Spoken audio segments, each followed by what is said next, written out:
A'udzubillahi minasyaitonirrajim. Bismillahirrahmanirrahim. Alhamdulillah wa syukrillahi rabbil alamin.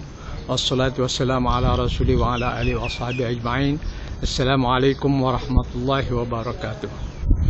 Islam telah meletakkan wawasan dalam hidup ini, dan wawasan ini dicatatkan, disebutkan melalui doa, yaitu Rabbana atina fid dunya hasanah wa fil akhirati hasanah wa qina adzaban nar. Ya Allah, berikanlah, anugerahkanlah kepada kami kehidupan yang hasanah di dunia, dan berikanlah kepada kami kehidupan hasanah di akhirat, dan jauhilah kami daripada api neraka. Inilah tiga wawasan yang dibenarkan, tiga wawasan yang dianjur dan yang menjadi satu cita-cita kepada kita, yaitu kehidupan hasanah di dunia, kehidupan hasanah di akhirat, dan dijauhi daripada api neraka. Ketiga-tiga ini semuanya penting. Kita lihat apakah yang dimaksudkan dengan hasanah di dunia. Kita menggambarkan bahawa kesenangan kehidupan di dunia itu dengan kecukupan dan kemewahan, dari segi pemakanannya, dari segi pakaiannya, dari segi pelindungannya, dari segi rumahnya, dari segi keluarganya, kebahagiaan bersama keluarga, anak istrinya, dan juga kehidupannya, pergaulannya dalam masyarakat, dengan sahabat-sahabat, dengan pekerjaannya, dari segi ekonominya bagus, dan hidup dalam keadaan aman, sentosa, dan senang. Ini adalah gambaran-gambaran tentang kehidupan di dunia yang disebut sebagai hasanah. Ini memang dianjurkan supaya kita menikmatinya, tetapi kita bukan hanya mau hasanah di dunia, kita mau juga hasanah di akhirat. Bagaimana kita lihat gambaran pula hasanah di akhirat?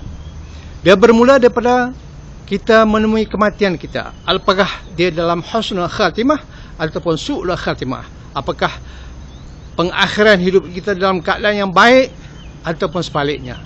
Sekiranya kita selamat, dan kemudiannya kita akan berada dalam kubur, dalam alam barzah, bagaimana bentuk hasanah di situ? Sudah tentu hasanahnya adalah apabila kita dapat menjawab dengan baik soalan yang dikemukakan oleh Munkar Nakir yang bertanya kita, tetapi bukan mulut kita yang menjawab. Yang menjawab adalah amalan kita semasa kita berada di dunia dahulu. Kalaulah selamat, maka kebahagiaan hasanah di alam kubur, kita akan menikmati nikmat kehidupan yang selesa dan juga ketenangan di dalam kubur. Sebaliknya, kalau sekiranya tidak berlaku, tidak ada hasanah di dalam kubur, maka di dalam kubur juga adalah merupakan permulaan siksaan neraka. Kita akan disiksa, dipukul, dipalu, dan berbagai-bagai siksaan azab kubur yang kita minta dijauhi oleh Allah Subhanahu wa taala. Begitu juga adalah hasanah apabila kita dibangunkan semula oleh Allah pada hari bangkitan, di mana kita akan dihisab. Dan hasanah itu apabila kita dihisab dengan hisab, seseorang itu apabila dihisab dengan hisab yang mudah, mendapat timbangan yang berat dari segi amal kebajikan, dan diberikan catatan amalannya melalui tangan kanan. Maka sebaliknya, kalau sekiranya kita tidak mendapat hasanah, maka timbangan kita, timbangan amal yang baik ringan, amalan-amalan kita akan dikurangkan lagi dengan tuntutan-tuntutan orang, sehingga kita tidak mencukupi kadar untuk mendapat hasanah, dan selepas itu diberi pula catatan amal melalui tangan kiri ataupun di belakang. Dan hasanah seterusnya apabila seorang itu dapat melintasi sirat menuju syurga dengan selamat.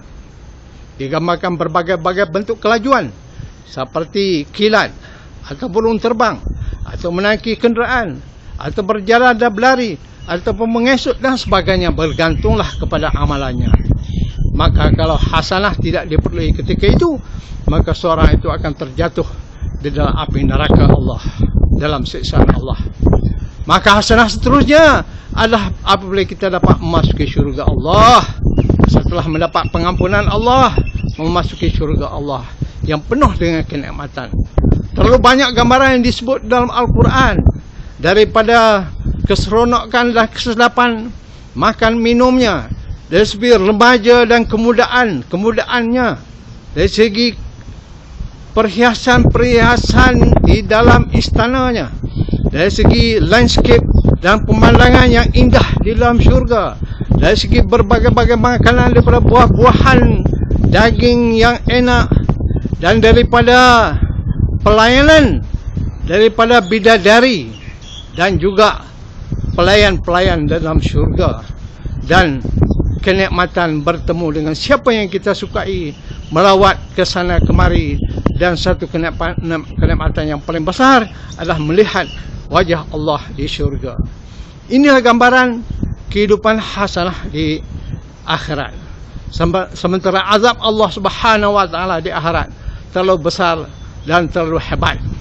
Terdiri daripada layanan daripada malaikat Zabaniyah yang bengis, yang tegas.